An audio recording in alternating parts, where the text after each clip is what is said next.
자, 고개 드시고 여러분들 반갑습니다. 네. 자, 교재는 여러분 81페이지 펴시고요. 81페이지. 취득세 세금 계산 어떻게 할 것이냐? 과세 표준 볼 차례인데 81페이지 펴놓으시고 지난 시간에 배운 것을 복습을 한번 해보겠습니다. 우리 지난 시간에 납세 의무는 추상적으로 성립하고 구체적으로 확정이 되고 소멸하는데 소멸 사유를 배웠죠. 그래서 납세 의무 소멸 사유가 작년 28회 시험에 독립학 문제로 소멸 사유 되는 거 골라봐라 이렇게 시험 문제가 나왔기 때문에 또 나올 가능성은 낮고요. 어떻든 간에 그래도 한번 살펴보고 가야죠. 납부, 세금 납부하면 납세 의무는 소멸하고 충당, 소멸 사유죠. 충당되질 만큼 납세 의무는 소멸합니다.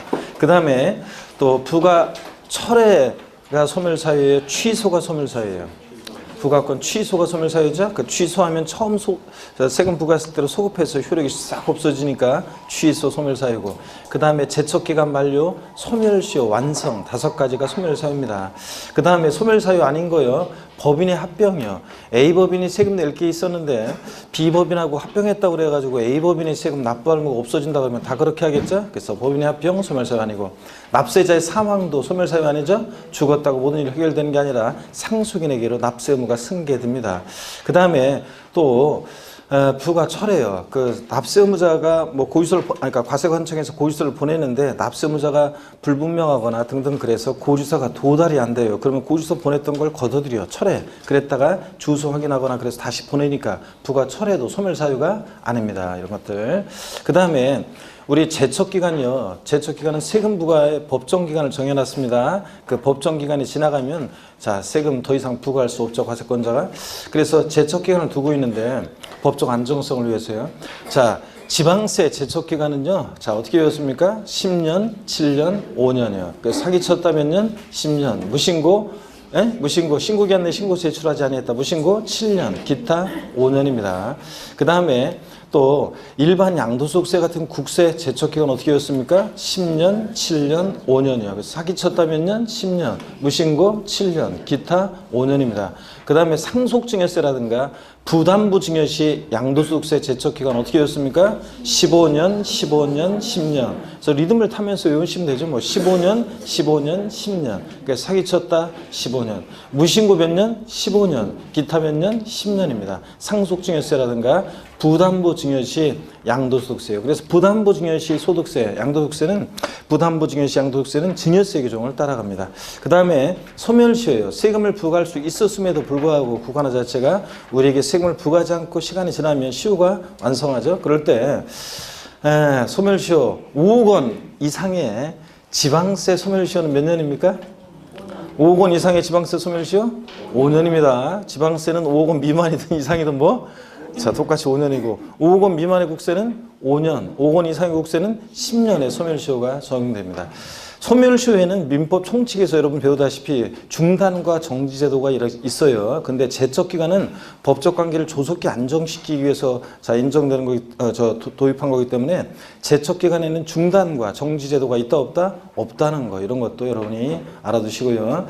그 다음에 취득세는 여러분 과세 주체는 특광도입니다. 특별시장, 과연시장, 도지사고, 또 그 다음에 특별자치도와 특별자치시가 있는 곳에서는 당연히 특별자치도와 특별자치시도 과세 주체가 됩니다. 특광도. 근데 취득세는 유통 과정에서 부과되는 세금이고요. 취득세는 사실주의 과세입니다. 그래서 등기되지 않아도, 등록되지 않아도, 허가받지 않아도 과세가 된다는 거. 그 다음에 취득세 현황 부과합니다. 취득 1년제 공부상 현황과 사실상 현황이 다르다. 무엇에 따라서? 사실상 현황에 따라 부과하고요. 그 다음에 취득세는 여러분이요. 어떤 것을 취득했을 때 부과될 것이냐. 과세 대상 그러면 포항 영일만이 고향인 사람 스토리를 통해서 공부했죠. 그래서 서울에서 뭐 팔고 내려갑니까? 토지, 건축물 팔고. 뭘 타고? 항공기 타고, 차량 타고 도착해서 어부가 되기 열심히 했죠. 선박 취득해서. 잠깐만. 우리 뒷동네 특히 남성분들이, 수강생분들이 거의 그냥 입을 한마디도 안 열고 계시는데 세법은 그런 식으로 하면 점수 안 나온다고 그랬잖아요. 입에서 자꾸 이렇게 소리를 내서 이렇게 따라서 하고 이렇게 해야지. 그래야지 시험장에서 그게 습관이 돼 있어가지고 시험장에서 제 음성도 들리면서 이렇게 툭툭 튀어나와서 이렇게 해야지. 그렇지 않으면 헷갈려가지고 자꾸 이제 안 됩니다, 여러분들. 대충 들을 때, 맞아. 막상 하려고 하면 안 돼, 이게. 먼저 풀려고 하면. 그러니까 자꾸 소리를 내셔야 되겠습니다. 자, 그래서, 취득세. 어디에다 그랬죠? 과세대상. 이거 하다가. 하여튼 다시, 여러분, 토지건축물 팔고, 항공기 타고, 차량 타고 도착해서, 어부가 되기 결심했죠? 선박 취득해서, 어권 취득해서 고기 잡다가 못하겠다. 강원랜드 갔죠? 거기 온 사람들, 골프, 콘도, 종합체육시설, 승마, 요트용권 분양한 리조스사 건설하기 위해서 폐강사 드렸습니다. 광어권 취득해서, 인목을 보러 기계, 장비로 싹 밀고 건설을 한다고 했습니다. 토지에 지적공무상 토지뿐만 아니라 사실상의 토지도 포함하고요. 실질과세 현실상 당연합니다. 그 다음에 건축물 그러면 건축법상의 건축물뿐만 아니라 건축물과 독립한 그 시설물이요. 레저시설, 급수배수, 도관시설 같은 시설물인데 레저시설 나왔다 그러면 항상 뭘 떠올린다? 골프연습장. 골프연습장 나왔다? 레저시설. 체육시설의 설치 이용에 관한 법률에 따른 20타석 이상의 골프 연습장 같은 이런 시설물도 대상이 된다는 거. 그 다음에 건축물에 딸린 시설물로서 엘리베이터, 에스컬레이터 같은 승강기나 일정한 발전시설이나 건축물에 건물에 부착하는 금고라든가 이런 것들은 그 자체로는 대상이 아닌데 건물에 부착 설치될 때는 취득세 대상이 되는 경우도 있습니다. 그 다음에 무체재산권 중에서는 어권, 광어권이 대상입니다. 나머지 뭐 저작권, 출판권, 특허권 같은 거 나머지는 아니에요. 근데 어권하고 광어권은 취득세 대상이 됩니다. 자, 그 다음에 또 여러분요. 취득세 취득이 뭐냐 물어보면 취득세는 취득이 부과하는데 취득이 뭐냐 그러면 한마디로 뭐라고 대답하십니까? 취득세 취득은 뭐다? 사실상 소유권 취득이다. 그래서 사실상 취득만 하면 되죠? 등기, 등록을 이행하지 아니했어도 사실상 취득만 하면 취득한 것을 보고 취득세 부과됩니다. 또 사실상 취득해야지 형식적인 취득은 취득이 아니죠? 그 대표적인 예가 신탁법에 의한 신탁재산 취득이요. 위탁자에서 수탁자로 이전할 때 수탁자의 취득 믿고 맡은 것뿐이니까 형적 취득으로 취득세 과세되지 않습니다. 신탁계약 종료로 수탁자에서 위탁자로 이전할 때 위탁자의 취득도 믿고 맡겼다고 돌려받은 것뿐이니까 과세되지 않습니다. 근데 위탁자의 지위를 이전받은 새로운 위탁자는 신탁재산을 취득한 것으로 봅니다.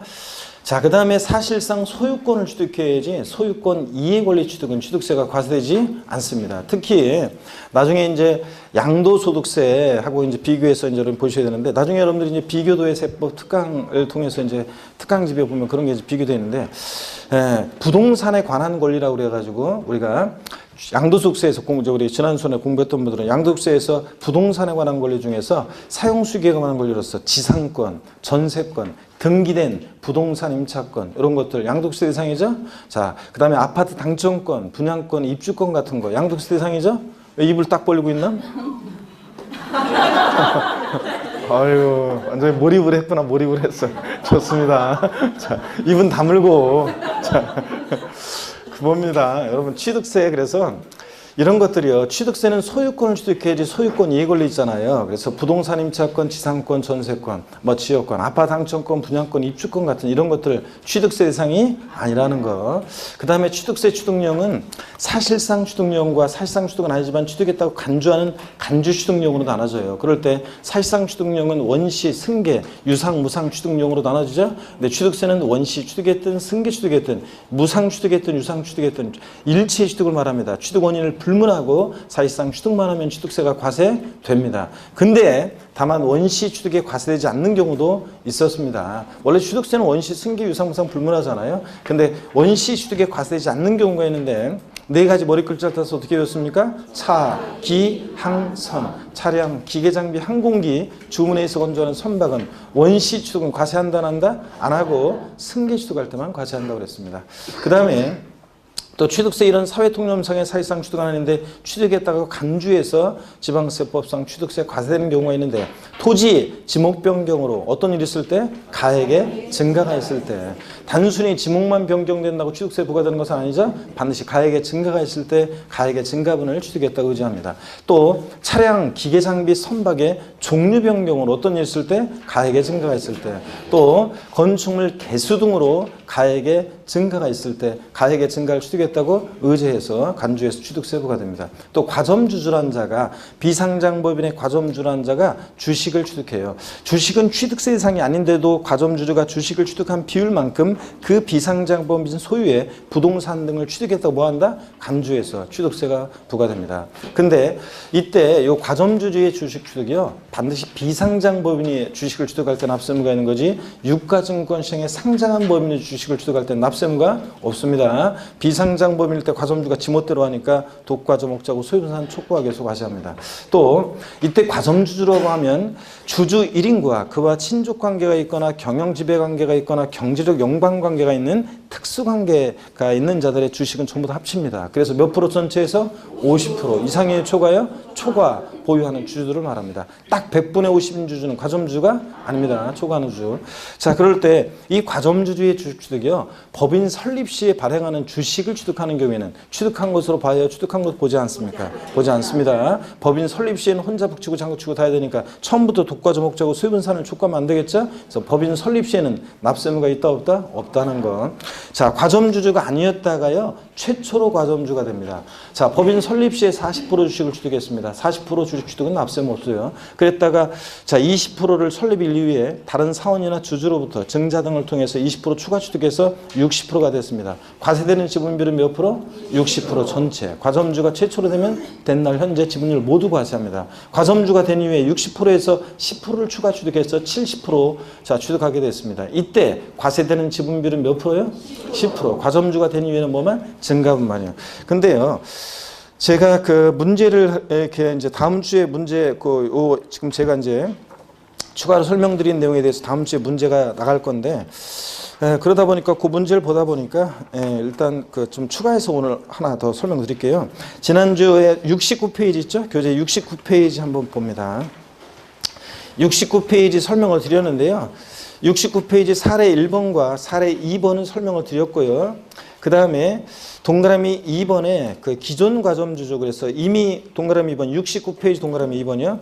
기존 과점주죠. 이미 과점주가 된 주주 또는 유한 책임사원이 해당 법인의 주식 등을 취득하여 해당 법인의 주식 등의 총액에 대한 과점주주가 가진 주식 등의 비율이 증가된 경우에 여기 비율이었죠? 그 증가된 분을 취득으로 봐 취득세를 부과한다. 이건 설명드렸습니다. 60%에서 10% 추가 취득해서 70%. 이거 빠져 있으니까 추가해서 적어 놓으시라고 했고 제가 설명드리려고 하는 게 이거예요. 다만 여기요. 다만 증가된 후에 주식 등의 비율이 그 이전에 해당 과점주가 가지고 있던 주식 등의 최고 비율보다 증가되지 아니한 경우에는 취득세를 부과하지 아니한다. 밑줄 쫙입니다, 여러분들.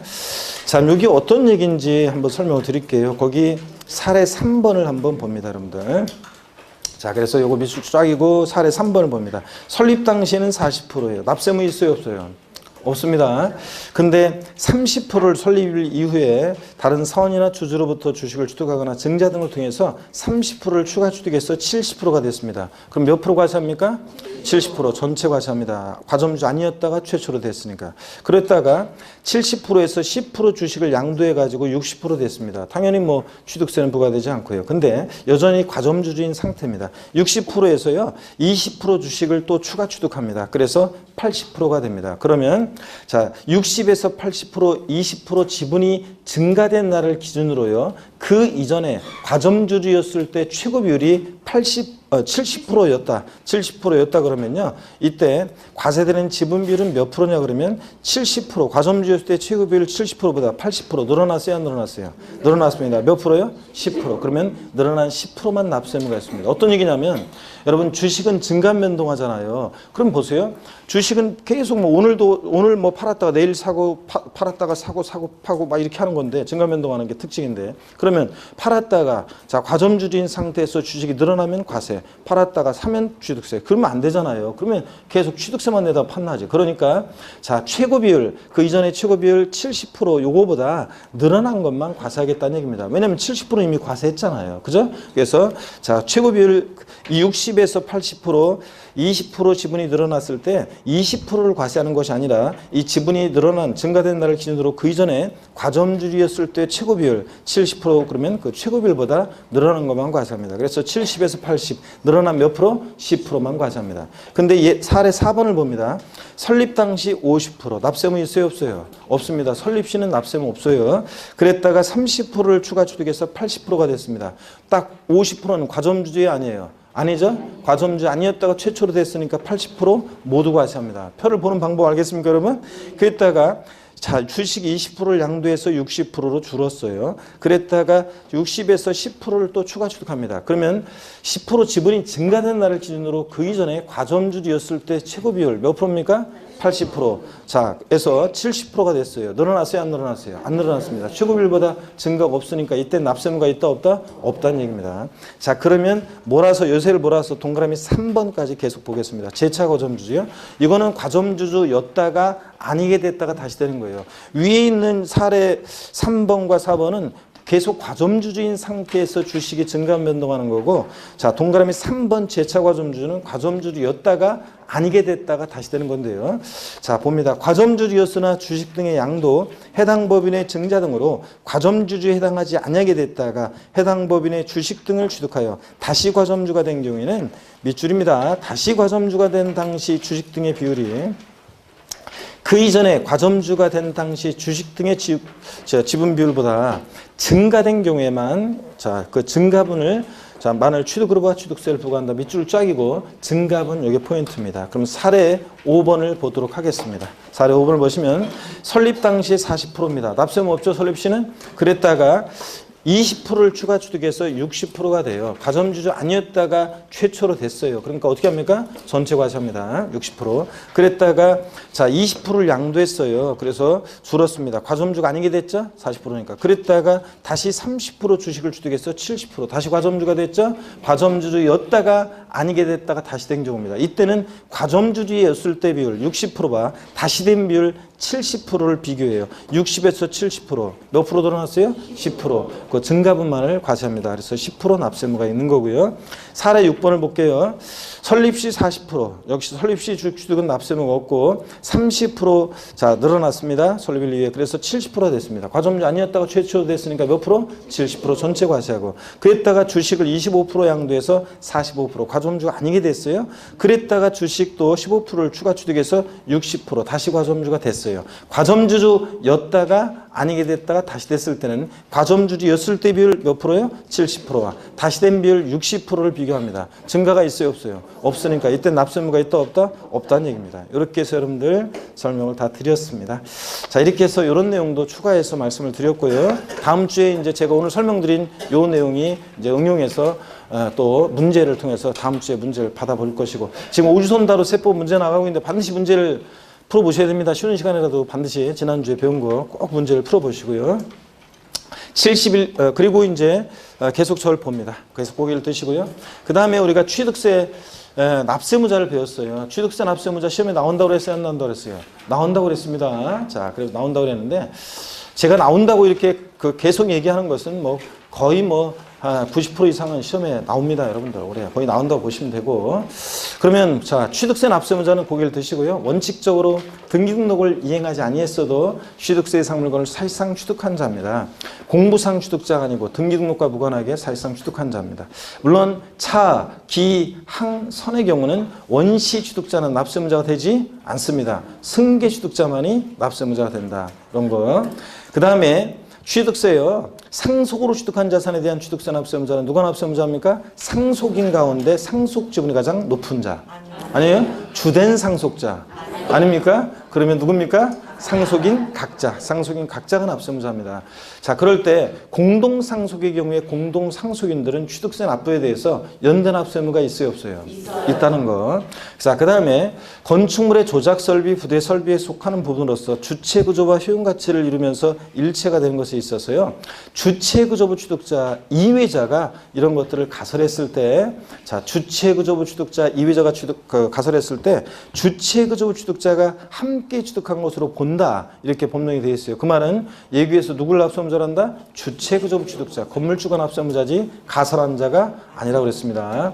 그 다음에 자, 차량계 장비 선박 종류 변경하거나 토지 지목을 변경합니다. 그럴 때는 그 지목 변경, 종류 변경 시점의 소유자가 납세무자지 후의 소유자가 아니라고 그랬습니다. 여러분들 밭에서 대로 지목이 변경될 시점의 소유자가 이 간주취득의 경우에 납세무자가 되는 거지, 지목 변경 후의 소유자 그러면 자, 지목 변경한 다음에 다른 사람한테 팔았을 때 이럴 때 이렇게 되니까 그때는 그 사람이 토지를 취득한 사람이 원래 취득세 납세무자가 되는 거지 뭐 그 이거하고 관계없습니다. 그래서 지목 변경의 경우에 취득세 납세무자, 그 간주취득의 경우 납세무자는 누구냐? 지목 변경 시점에 그 토지 소유자가 납세무자가 됩니다. 종류 변경 시점의 소유자, 후의 소유자 아니고요. 그 다음에 주택조합이나 재건축조합이 조합원용으로 취득하는 조합주택용 부동산은 누가 납세무자? 조합원이고, 조합원.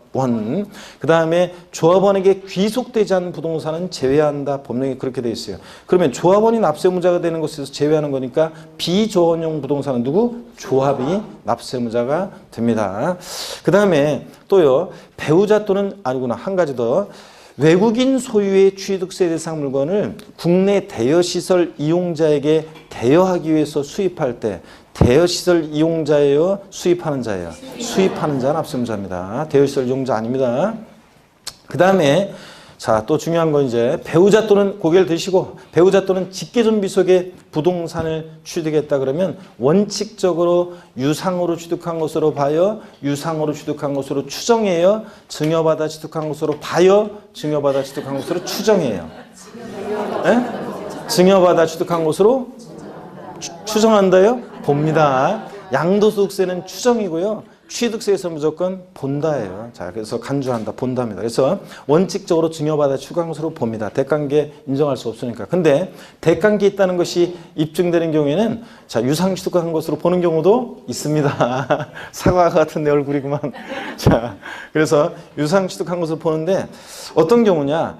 등기 등록을 요하는 재산을 교환에 의해서 취득하거나 공매나 경매를 통해서 취득하거나 파산 선고로 처분되는 것을 취득하거나 또 자, 취득자가 소득이 입증된다거나 취득자가 자기 재산을 처분하거나 담보한 금액으로 샀다는 것이 입증되거나 또 자기가 상속받거나 증여받은 자산으로 샀다는 것이 입증되거나 이렇게 대관계 입증되는 경우에는 배우자 직계임 속에 부동산을 취득한 경우에도 뭐라고요? 유상으로 취득한 것으로 봅니다. 포인트는 유상 취득으로 보느냐 무상 취득으로 보느냐가 포인트예요. 그걸 뒤바꾸는 거니까.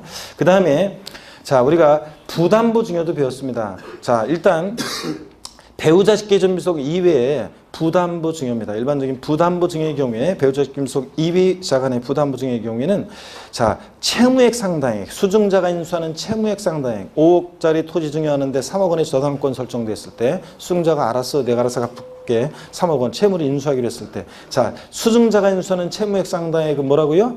유상으로 취득한 것으로 보고 자, 채무인수액 이외 자산 5억에서 3억 뺀 나머지 2억 부분은 뭐라고요? 무상으로 증여받아서 무상으로 취득한 것으로 봅니다. 다만 배우자 직계존비속 간에 만약에 부담부 증여의 경우에는 그 채무액 상당액도 배우자 직계존비속 간의 부담부 증여의 경우에는 증여로 취득한 것으로 봅니다. 여러분 대가액 인정할 수 없잖아요. 아버지가 대학생인 자녀한테 미성년자한테 군대가 있는 애한테 자, 그 다음에 부인한테 부담부 증여했다 그러면 자, 수증자에게 채무 인수한 거 객관적으로 이거 인정할 수 없잖아요. 그래서 배우자 직계존비속 간의 부담부 증여의 경우에는 증여받아 취득한 것으로 봅니다. 무상으로. 아셨죠? 근데 원칙적으로는 채무액 상당액은 대가액이 있다고 봐서 증여자 갚아야 또는 수증자가 대신 갚아주니까 채무를 면한 대가를 받았다고 봐서 채무액 상당액은 유상으로 취득한 것으로 보는 거고요. 그래서 취득세 세율이 유상취득으로 보면 유상취득에 대한 세율이 정되고 무상취득으로 보면 무상, 증여로 인한 취득세 세율이 정됩니다. 그래서 세율이 달라지기 때문에 포인트는 유상취득으로 보느냐 무상취득으로 보느냐 이게 역시 포인트입니다. 그 다음에 제가 그 마음 착한 삼형제 스토리 얘기해 드렸죠. 상속재산이 협의해서 분할됐다가 마음이 약간 큰 형님이 형님들이 막내한테 좀 더 주죠. 그래서 상속재산이 분할이 됐다가 협의해서 재분할 되는 경우에 재분할로 초과 취득하는 부분에 대해서는 원칙적으로 뭐래요? 증여받아 취득한 것으로 본다고 그랬습니다. 표정이 조금 약간 흔들리는 분들이 계시는데 눈빛도 그렇고. 자, 그렇잖아요. 원칙은 상속으로 취득한 거니까 상속으로 취득한 건데도 나중에 재분할로 초과 취득하는 부분은 뭐라고요? 증여받아 취득한 것으로 봅니다. 다만 요거 상속에 따른 취득세 신고 납부 기간 내에 재분할이 있는 경우에는 그러하지 아니합니다. 자, 증여받아 취득한 거 보지 않고요. 그 다음에 취득세 취득식이요. 매매 같은 유상승계 취득의 경우는 원칙 언제입니까? 계약상 잔금지급일. 계약상 잔금지급. 명시가 안 됐다 그러면 계약상 잔금지급이 명시가 안 됐다? 계약일로부터 60일 경과하는 날. 그 다음에 언제나 항상 계약서와 상관없이 사실상 잔금지급일을 취득시기로 하는 객관적인 취득이요. 머리글자를 따서 어떻게 되었습니까? 국수, 공판, 법의 경우에 그렇습니다. 국가지자체, 지자체 조합으로부터 취득하거나 수입에 있어 취득하거나 공매 경매 방법으로 취득하거나 판결문에서 입증되거나 이 판결문에서 화해, 인락, 포기, 자백간주한 경우는 어떻게 하고? 제외하고요. 자, 객관성 인정할 수 없는 소리들이죠. 그 다음에 또 법인장부로 입증되는 경우 이런 국수공판법 같은 객관적인 취득뭐 사실상 잔금질입니다.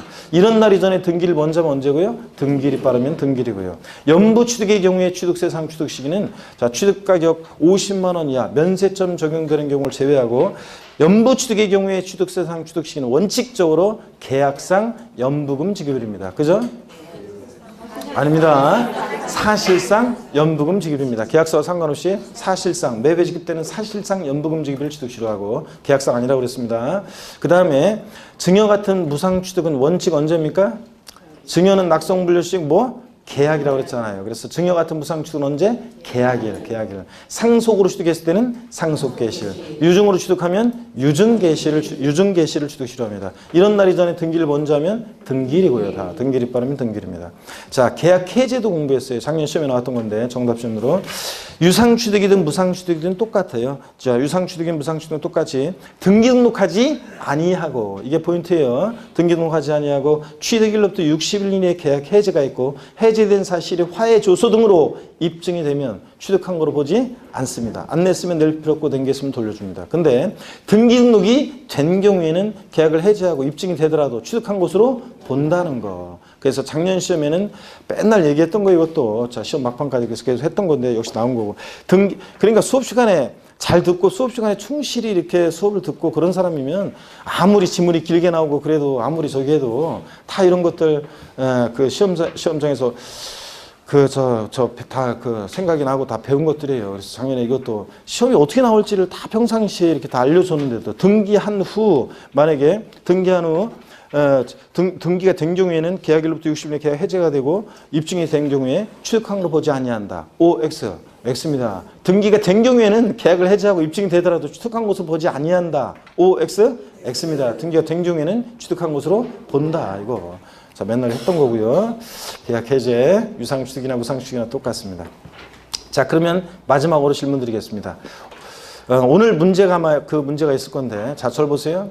국가로부터 또는 지방자치단체로부터 부동산을 무상으로 취득한 경우 취득세상 취득 시기는 사실상 잔금지급일과 등기일 중 빠른 날이다. OX예요.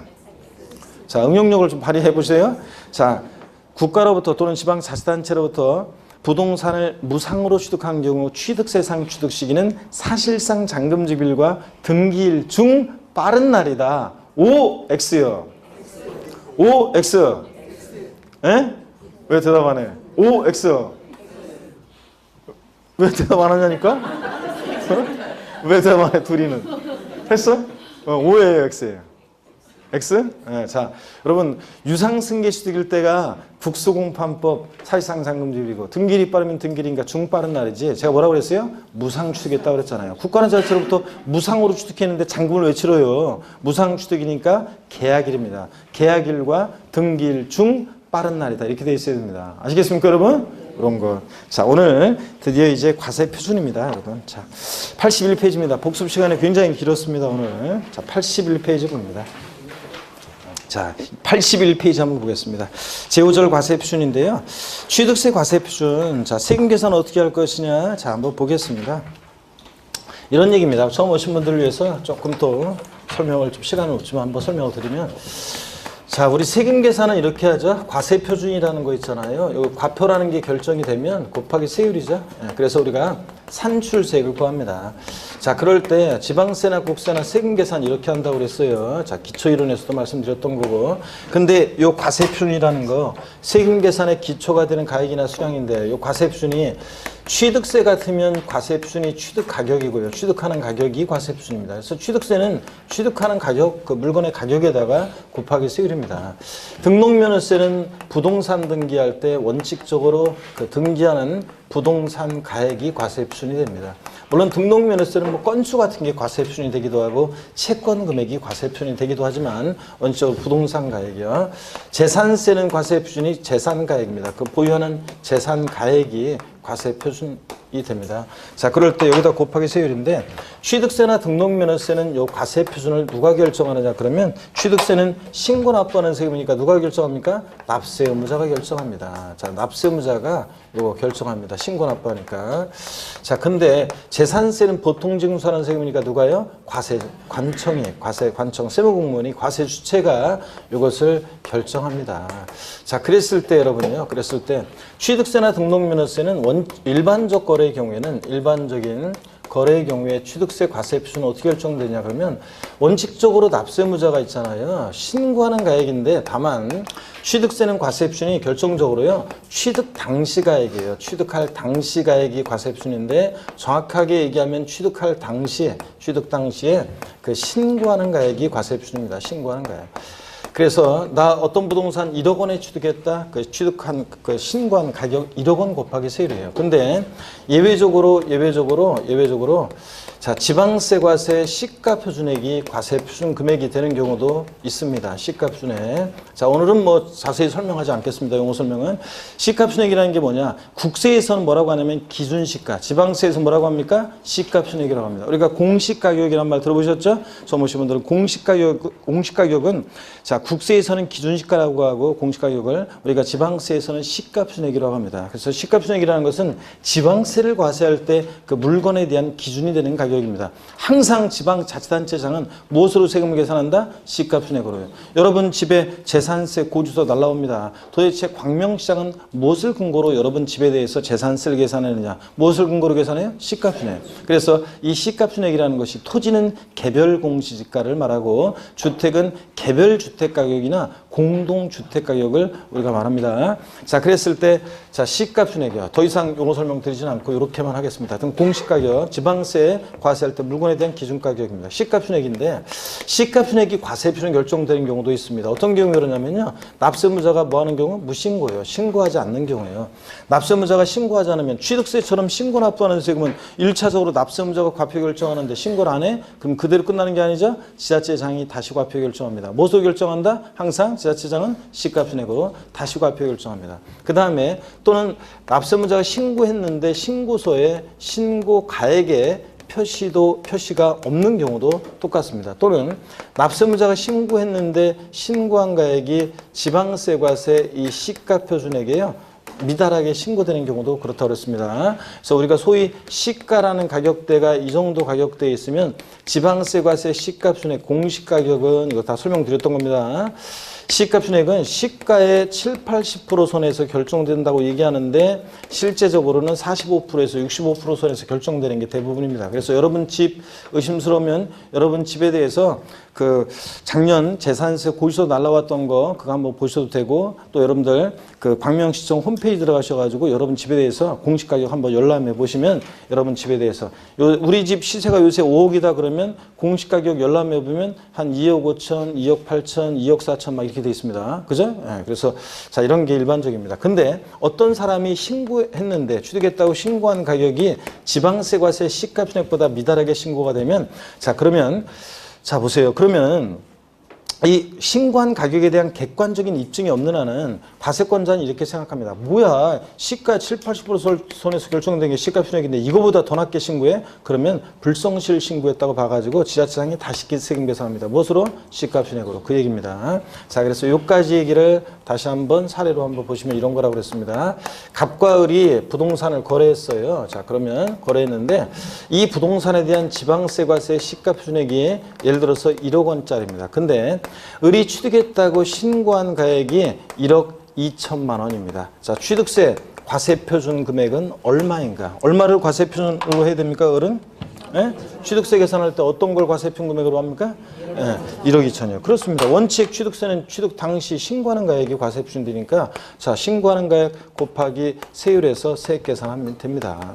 자, 근데 또 이번에는 이렇게 하겠습니다. 원칙 신고하는 가격이고, 자, 을이 신고를 해야 되는데 안 했어요. 자, 그러면 그대로 끝나는 거 아니죠? 지자체장이 다시 과표 결정합니다. 항상 지자체장은 무엇으로 계산해? 시가편액 곱하기 세율에서 세액 계산한 다음에 불성실 신고한 것에 대한 가산세를 계산해서 합한 금액을 납세 고지서를 발부해서 징수하는 거죠. 그래서 항상 취득세예요. 원칙 신고 납부지만 가산세부터는 이렇게 고지서를 통해서 보통 징수 방법으로도 징수할 수 있는 겁니다. 이렇게. 자, 그 다음에 또 납세업자가 신고했는데 적게 신고했다. 자, 객관적으로 입증되지 않는 한은 자, 적게 신고했어요. 자, 그 시가편액보다 낮게 신고하면 자, 불성실 신고했다고 봐서 지자체장이 다시 시가편액으로 과표 결정하고 곱하기 세율에서 세액 계산하고 불성실 신고한 것에 대한 가산세 계산해서 합한 금액을 납세 고지서를 발부해서 징수하는 겁니다. 이런 거. 자, 그 다음에 계속 이어서 보겠습니다. 그 다음에 자, 시가편액에 관계없이요. 자, 특례가 있는데요. 시가편액에 관계없이 언제나 항상 사실상 그 취득한 가격을 사실상 취득 가격을 과세 표준 금액으로 하는 경우도 있습니다. 근데 이건 아무 때나 인정하지 않죠? 아무 때나 인정하면 다 그냥 시가편액보다 낮게 신고하겠죠. 그래서 객관적으로 취득 가격이 입증되는 거래만 인정하는데 어떤 경우냐?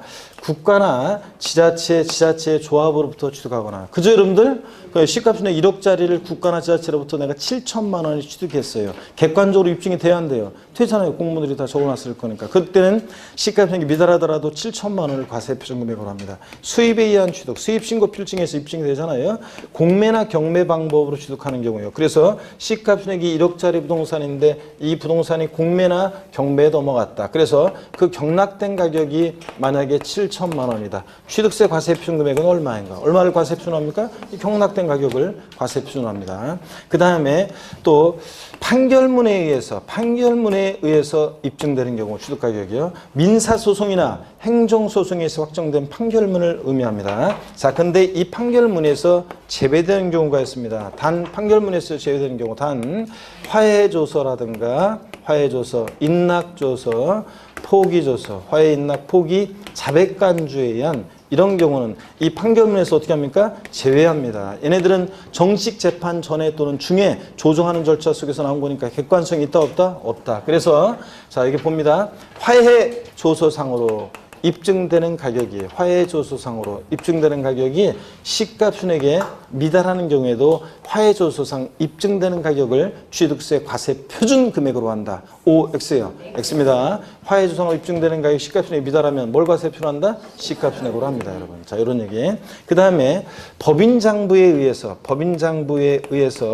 자, 법인장부에 의해서 취득가격이 입증되는 경우, 법인이 계약의 일방 당사자일 때 법인장부로 취득가격이 입증된다? 그러면 역시 객관성이 있다고 봅니다. 그래서 우리가 취득 시기에서 사실상 잔금 지급일을 취득 시기로 하는 객관적인 취득은 국수, 공판, 법이었는데, 자, 과세 표준에서 하나 더 들어가죠, 여러분들? 그래서 어떤 게 들어가느냐? 부동산 거래 신고에 관한 법률에 의해서 신고서 제출해서 검증받은 취득이에요. 부동산 거래 신고에 관한 법률 규정에 따라서 신고 제출해서 검증받은 취득은 객관성이 있다고 그랬습니다. 이런 거라고 그랬어요. 여기 보세요. 자, 어떤 얘기냐면 어떤 지역의 땅값이 이 정도 가격대에 있었는데 대형 국책사업이 이 동네에 유치될 거라는 소문이 막 돌면서 땅값이 막 올라갔어요. 투기 바람 불었고, 투기? 안 되는데 우린 투기라고 하면 안 되는데 투자 바람이 불어가지고 땅값이 막 올라갔죠. 이 정도 가격대에 시가가 형성이 돼 있고 지방세 과세 시가 편액이 요걸 반영해서 산정이 됐습니다. 근데 공시가 됐는데 근데 대형 국책 사업이 옆 동네 뺏기면서 땅값이 다시 막 내려갔어요. 시가 편액보다 더 낮은 가격대에 거래가 있었고 공인중개사가 관계당국에 신고서에 출해서 검증을 받습니다. 맞다. 대형 국책 사업 유치된다고 해서 땅값 한참 올랐을 때를 반영해서 시가 편액 산정시 되는데 지금은 그거 무산돼서 더 낮게 거래될 것이다. 검증받은 경우에는 이 신고한 가액을 사실상 취득가격으로 합니다. 자, 여러분 보세요. 사실상 취득가격이라는 게 무슨 말이냐. 사실상 취득가격이라는 말 속에는 항상 이 말이 숨어있다고 생각하시면 돼요. 자, 시가 표준액에 관계없이요. 이 말이 숨어있다고 생각하시면 됩니다. 시가 표준액보다 높든 낮든 시가 표준액에 관계없이 높든 낮든 관계없이 그 가격을 취득세 과세 표준 금액으로 한다는 얘기입니다. 그래서 부동산 거래 신고에 관한 법률에 의해서 신고서에 제출해서 검증받은 취득은 이 신고한 가액을 취득세 뭐로 한다? 과세 표준 금액으로 합니다. 이걸 사실상 취득가격으로 해서. 그래서 일반적인 그 원칙 신고 가액 이것과 여러분이 구별을 할 수 있어야 되고요. 나중에 제가 다 구별해서 비교해서 정리해 드릴 겁니다. 자, 근데 잠깐 보세요. 그래서 다시 머리글자를 따서 보세요. 시가 편액에 관계없이 언제나 항상 그 사실상 취득가격을 취득세 과세 표준으로 하는 객관적인 취득. 머리글자를 따서 어떻게 외운다? 국수, 공판법, 부 같은 이런 객관적인 취득은 사실상 취득가격을 과세 표준합니다. 근데 이건 유상승계 취득일 때가 그런 거지. 주의했을 것은 이건 유상승계 취득일 때 그런 거지. 이 사실상 취득가격에서 제외되는 경우가 있습니다. 자, 사실상 취득가격에서 제외되는 경우가 있는데 두 가지가 있는데 부당행위 계산 부인 규정에 의한 취득이라는 건 나중에 배울 거고 하나는 무상취득입니다. 여러분 국가나 지자체로부터 법인으로부터 무상으로 부동산을 취득했어요. 그러면 사실상 취득가격은 얼마예요? 빵원 곱하기 세라면 산출세 빵 이럴 수는 없잖아요. 무상취득, 취득세는 유상무상 불문하니까. 그러면 무상취득의 경우에 취득세는 어떻게 과세표준 결정되느냐. 국가나 지자체로부터 무상으로 취득했다. 그러면 사실상 취득에서 제외하고 무상취득의 경우는 결국은요. 원칙으로 돌아가서요. 원칙 신고가격 이거 자 취득당 신고가격 또는 예외적으로 시가표준액으로 한다는 이 규정을 준용한다고 법령에 돼 있어요. 예외적으로 시가표준액으로 한다는. 근데 그래서 어떤 문제집에 보면 그래서 이렇게 돼 있어요. 국가 등으로부터 부동산을 무상으로 취득한 경우에는 원칙 취득 당시 신고하는 가액을 과세 표준화한다. 뭐 이렇게 나와 있는 지문도 있고요. 또 어떤 문제집 보면 무상 취득의 경우 국가 등으로부터 무상 취득한 경우에는 시가 표준액을 과세 표준으로 한다. 이런 규정도 이렇게 되어 있는 곳도 있어요. 문제집도. 그러면 여러분요. 자, 판례나 예규에서는 법령이 이렇게 되어 있는데 이 규정을 준용한다고 법령이 되어 있는데 결국 판례나 예규는 무상 취득의 경우는 시가 표준액을 과세 표준으로 한다고 되어 있습니다. 판례나 예규에서는 확고하게. 그래서 여러분들 상속이나 증여받았어요. 그럴 때 취득세 신고는 어떤 거로 한다고요? 시가 표준액으로 합니다. 여러분들. 이렇게. 자, 그래서 이런 얘기입니다. 그래서 시험에서 항상 잘 보셔야 돼요. 국가로부터 법인으로부터 부동산을 무상으로 취득한 경우에 그 사실상 취득가격을 취득세 과세 표준 금액으로 한다. 국수공판법 아싸 이거 아닙니다. 여러분들. 사실상 취득가격이 아니라 무상 취득했을 때는 사실상 취득가격에서 어떻게 한다? 제외됩니다. 됐습니다. 교재 보겠습니다. 설명 다 드렸고요. 81페이지 과세 표준. 본문을 읽어보시면 돼요. 취득세 과세 표준은 취득세를 계산하기 위한 기초가 되는 과세 물건의 가액이다. 취득세는 납세무자가 신고 납부하는 조세이므로 납세무자가 취득 당시 신고하는 가액으로 함이 원칙이며 예외적으로 시가표준액 또는 사실상 취득가액을 과세 표준화한다. 엄기입니다. 82페이지 일반적인 경우요. 취득세 과세 표준은 원칙적으로 취득 당시 신고하는 가액입니다. 자, 취득세 과세 표준은 본문 밑줄입니다. 취득 당시 가액으로 한다 밑줄이요. 이때 취득 당시 가액이라는 것은 취득자가 신고한 가액을 말합니다. 밑줄 쫙이요. 그래서 합쳐가지고 취득세 과세 표준은 뭐라고요? 취득 당시 신고하는 가액입니다. 다만 연부로 취득하는 경우에는 연부금액 밑줄이고요. 가로도 밑줄입니다. 매회 사실상 지급되는 금액을 말하며 취득금액에 포함되는 계약보증을 포함해서요. 자, 연부취득 제가 지난주에 소개해드렸습니다. 연부취득의 경우에 과세표준은 매회 지급되는 사실상 연부금액입니다. 계약상 연부금액이 아닙니다. 계약서상으로는 올해 지급하기로 한 연부금액이 10억이었는데 실제로는 8억 원 지급됐다면 사실상 연부금액 얼마? 8억 원을 과세표준한다고 했습니다. 자, 그 다음에 밑줄이고요. 예외, 양가로 2번 예외 봅니다. 시가 순액이 과세 표준되는 경우요. 취득세 과세 표준은 원칙적으로 취득자 신고 가액에 의한 것이 원칙이지만 예외적으로 밑줄입니다. 신고 없거나 또는 신고 가액의 표시가 없거나 그 신고 가액이 시가 순액보다 적을 때는 무엇을 과세 표준한다? 시가 순액으로 지자체장이 다시 과표 결정합니다. 시가 순액이 뭔지는 여러분 읽어보시는 거고요. 83페이지 특례 사실상 취득가격 또는 연부금액을 과세 표준으로 하는 경우입니다. 다음에 취득 가로 일단 생략하고요. 에 대해서는 신고 또는 신고가의 표시가 없거나 그 신고가의 시가순액보다 적을 때도 불구하고 자 언제나 사실상 취득가격 또는 연부금액을 과세 표준하는 경우입니다. 어떤 경우냐?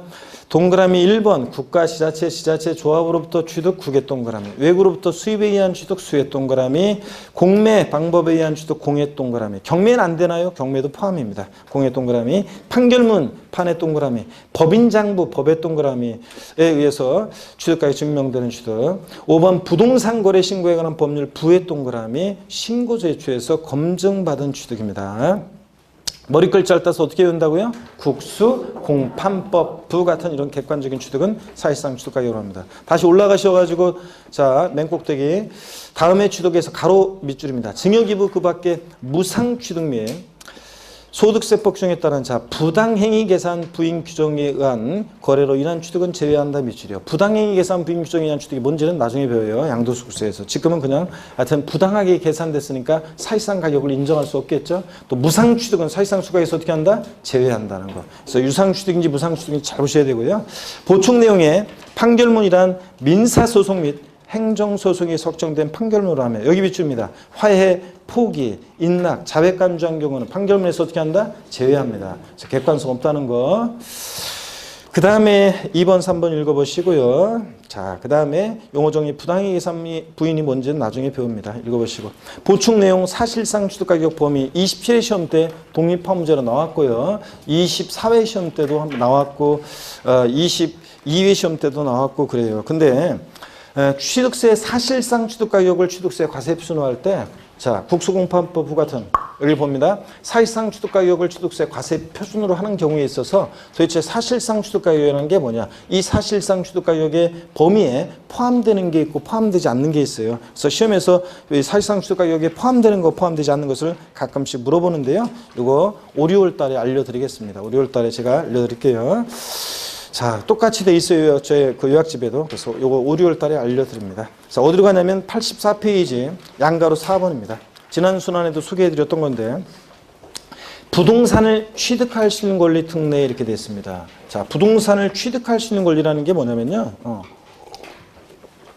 처음 오신 분은 기초 강의를 병행하면서 따라오시라고 했었어요. 제가 1, 2월 강의를 인강을 들으면서 자, 부동산을 취득할 수 있는 권리라는 게 뭐냐? 양도소득세 대상에 부동산을 취득할 수 있는 권리. 그러면 건물이 완성되는 때 건물과 이에 딸린 토지를 취득할 수 있는 권리로서 아파트 당첨권, 분양권, 조합원 입주권 등을 말한다고 그랬습니다. 그랬죠, 여러분들? 자, 그리고 토지 상환채권, 주택 상환채권 등등이 있었는데 여기서 말하는 부동산을 취득할 수 있는 권리 그러면요.